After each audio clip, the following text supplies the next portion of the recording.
Dicabutnya PPKM ini adalah sesuatu hal yang sangat dinanti-nanti oleh siswa madrasah kita. Mengharapkan siswa-siswi adalah orang-orang yang kuat dan taat kepada agama.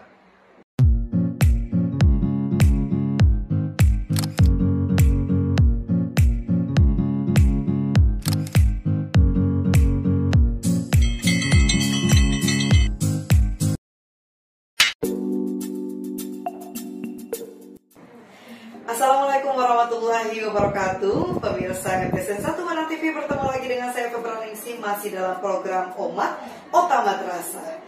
Seperti biasa, episode-episode terbaik kita ini dipersembahkan oleh Humas MTSN 1 Kota Padang yang berinovasi tiada henti, berkreasi untuk prestasi. Nah, hari ini pemirsa, seperti biasa kita sudah bertemu lagi dan kita datangkan narasumber-narasumber yang ciamik luar biasa dan tentunya menginspirasi kita semua. Hari ini kita sudah kedatangan Bapak Kepala Seksi Pendidikan Madrasah Kementerian Agama Kota Padang, Bapak Farhan Perpani MA. Assalamualaikum warahmatullahi wabarakatuh, Pak. Waalaikumsalam warahmatullahi wabarakatuh. Bagaimana kabarnya hari ini, Pak? Boleh disapa dulu pemirsa kita. Alhamdulillah. Assalamualaikum warahmatullahi wabarakatuh. Pemirsa Komat Kota Madrasah MTSN 1 Kota Padang. Luar biasa, pada sore hari ini kita di podcast oleh tim Humas MTSN 1 Kota Padang. Memang pada sore hari ini begitu padat kegiatan dari pagi, dan siang hari ini kayaknya kita agak santai dengan terobati kesibukan dari pagi tadi. Terima kasih kepada MTSN 1 yang sudah berkreasi dan berprestasi tiada henti, sehingga dengan adanya podcast ini kita dapat berkomunikasi kepada seluruh siswa, pada seluruh Sivitas Akademika MTSN 1 Kota Padang. Tentu semuanya ini adalah berkat kerjasama pimpinan madrasah dan seluruh warga madrasah MTSN 1 Kota Padang. Terima kasih juga kepada pembawa acaranya. Tentu kita agak-agak santai hari ini, tentu obrolan kita bisa menyejukkan kepada audiens kita. Baik. Nah, ini seperti biasa Pak, pemirsa kita, apalagi ini siswa-siswi kami yang menonton, pasti ingin tahu dengan narasumber kita yang hadir hari ini. Baik, Bapak hari ini menjabat sebagai Kasih Pendidikan Madrasah di Kementerian Agama Kota Padang. Kalau boleh cerita Pak, sebelumnya apakah memang Bapak berdinas langsung di Kota Padang atau ada tempat instansi lain Pak? Maksudnya tempat dinas yang lain maksud kami? Ya, terima kasih. Kalau bercerita tentang tugas, memang sudah termasuk paling lama di Kementerian Agama Kota Padang yang dulu namanya Kantor Departemen Agama. Kandepak. Diangkat tahun 89 sebagai pegawai di Kantor Urusan Agama Kecamatan Padang Barat, dan sudah beberapa kali pindah. Pernah juga di Kanwil, kembali lagi ke Kemenak Kota Padang, dan pernah menjabat sebagai Kepala Urusan Tata Usaha di MTSN 5 Turanji, MAN 1, dan terakhir di MAN 2 Padang sebagai Kepala Urusan Tata Usaha, dan ditarik ke kantor Kementerian Agama Kota Padang sebagai Kepala Penyelenggara. Namanya dulu itu Penyelenggara Zakat dan Penyelenggara Syariah, dan sekarang menjadi Penyelenggara Zakat dan Wakaf. Kemudian beberapa bulan yang lalu, atau tepatnya sekitar 1 tahun yang lalu, ditarik lagi, dimutasi lagi ke Seksi Pendidikan Madrasah sebagai Kepala Seksi. Baik. Dan masa kerja sekarang sudah 34 tahun. 34 tahun. Sudah, ya gitulah, sudah banyak lah peran Kementerian Agama bagi kami sendiri, bagi keluarga, karena begitu lamanya di Kemenak. Baik. Nah, tadi Bapak juga pernah jadi Kepala Urusan Tata Usaha ya Pak ya, di madrasah-madrasah. Tidak satu madrasah Pak ya, ada beberapa. Ya, ada beberapa madrasah. mengawali 2023 Pak dengan suasana PPKM yang sudah dicabut atau sudah tidak ditiadakan, bagaimana pendapat Bapak siswa-siswi kita di madrasah menghadapi ini? Apakah mereka siap atau belum siap atau setengah siap atau bagaimana menurut Bapak? Kita lihat untuk dicabutnya PPKM ini adalah sesuatu hal yang sangat dinanti-nanti oleh siswa madrasah kita. Karena dengan adanya PPKM, mereka mulai merasakan tidak nyamannya berada di rumah, tidak nyamannya bermedsos, tidak nyamannya kesendirian mereka di rumah. Dan di saat PPKM ini sudah mulai dilonggarkan dan kemudian dicabut, siswa-siswi madrasah merasakan sesuatu yang muncul dalam apa yang ada dalam diri mereka itu, kebahagiaan yang luar biasa. Mereka bertemu dengan gedung madrasah, mereka keluar dari rumah, naik angkot, naik motor, diantar sampai pagar madrasah, kemudian mereka bertemu dengan teman-temannya. Itu adalah hal yang luar biasa, sangat nikmat bagi mereka. Dengan dicabutnya PPKM ini, maka proses belajar mengajar sudah menjadi sempurna adanya. Karena siswa dan siswi madrasah bertemu muka dengan para guru-gurunya, bertemu langsung bagaimana buku yang akan mereka baca, mereka olah, bagaimana bersosialisasi dengan teman-temannya. Karena mereka merasakan selama PPKM itu ada yang masuk madrasah, tamatnya nggak tahu dia di mana lokalnya. Oke, karena tidak bertemu dengan gedung tadi. Baik. Mereka sudah pindah ke kelas atas, ke madrasah aliyah atau ke sekolah menengah tingkat atas, tanpa pernah mereka merasakan bagaimana nikmatnya di tingkat sanawiyahnya atau di tingkat ibtidaiyahnya lebih lengkap nantinya. Baik, berarti mereka selama pandemi ini punya keterbatasan ruang begitu Pak ya? Tidak ada tatap muka dengan guru, dengan teman. Berarti ini membawa euforia yang memunculkan kebahagiaan baru bagi anak-anak yang baru. Baik. Nah, ini pandemi ini kan kita lalui bertahun-tahun ya Pak ya.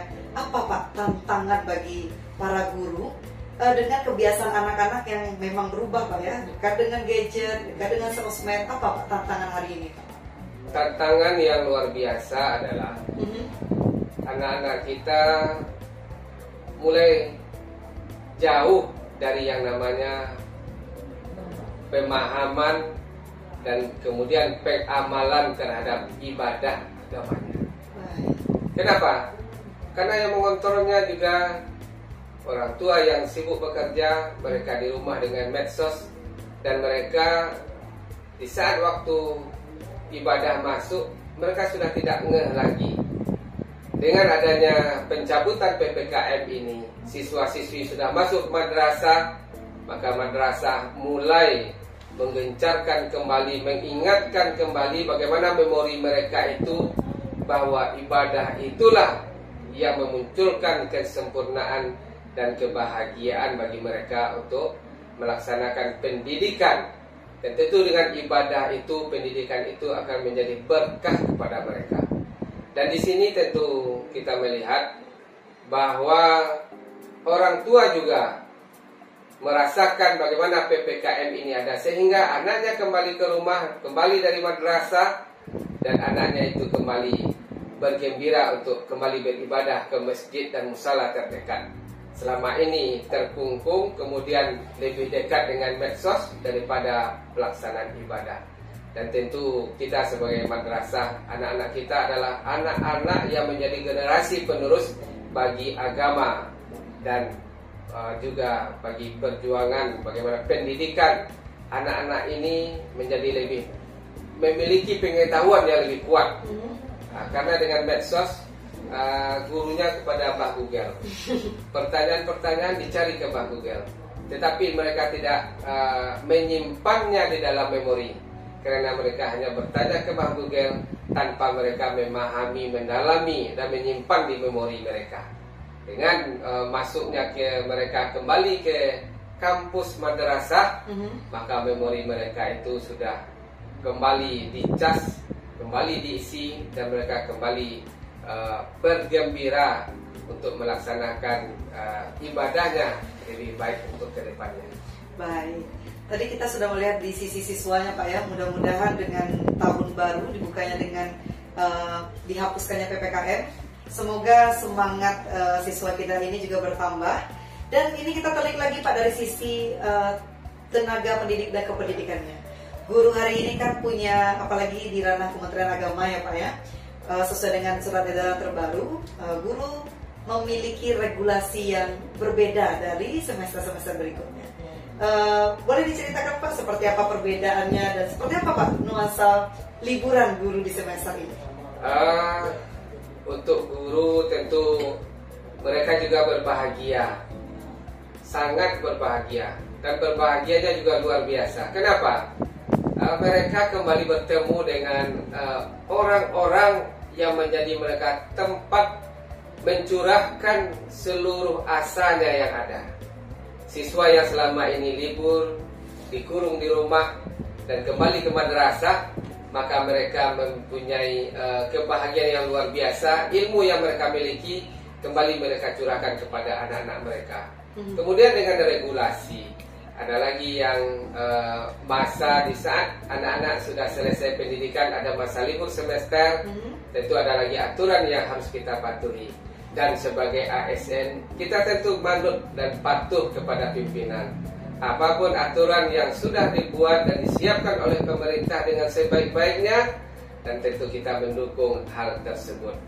Tentu dengan liburan ini, guru-guru tidak ada yang libur, tapi boleh libur dengan mengajukan cuti sesuai dengan prosedur yang sudah ditetapkan. Dan itu tidak merugikan kepada seluruh guru-guru, tapi memberikan ruang yang terbaik bagaimana mereka menyikapi. Ada yang cuti tahunan, ada yang cuti besar, ada cuti melahirkan, dan juga ada cuti karena alasan penting. Dan semuanya ada pos-posnya, dan semuanya tidak merugikan kepada seluruh ASN Kementerian Agama. Dan tentu di sini ada pimpinan MTSN 1 Bapak Isrizal yang luar biasa memberikan ruang bagaimana guru-guru berkreasi. Kemudian juga ada podcast, dan tentu liburan itu juga harus koordinasi dengan pimpinan, dan pimpinan juga berkoordinasi lagi dengan pimpinannya yang lebih di atas. Dan semuanya itu adalah untuk kebajikan ASN Kementerian Agama Republik Indonesia. Baik, berarti dengan adanya regulasi baru tidak mengurangi hak-hak begitu Pak ya, tetap mengakomodir kebutuhan para guru sebenarnya Pak ya? Ya, mengakomodir semuanya dengan semua bagaimana caranya. Ada yang meninggal, ada yang sakit, ada cara cutinya, dan semuanya sudah disediakan. Oke, sudah ada aturannya Pak? Sudah ada. Baik, terakhir Pak, kami minta harapan Bapak untuk khususnya siswa-siswi kita di madrasah. Seperti apa Pak harapannya di tahun 2023 ini untuk kemajuan pendidikan kita? Tentu yang pertama kami mengharapkan kepada seluruh siswa-siswi madrasah, khususnya MTSN 1 Kota Padang, dan juga ya pokoknya seluruh siswa madrasah lah. Kami mengharapkan dari pimpinan, dari guru-guru, kepala madrasah, mengharapkan siswa-siswi adalah orang-orang yang kuat dan taat kepada agama, banyak mengaji, banyak menghafal Al-Quran, banyak melahirkan para tahfiz. Tentu harapan kita di sini adalah anak-anak madrasah adalah anak-anak yang berprestasi, baik di bidang agama, juga berprestasi di bidang ilmu pengetahuan, baik secara akademik maupun non-akademik.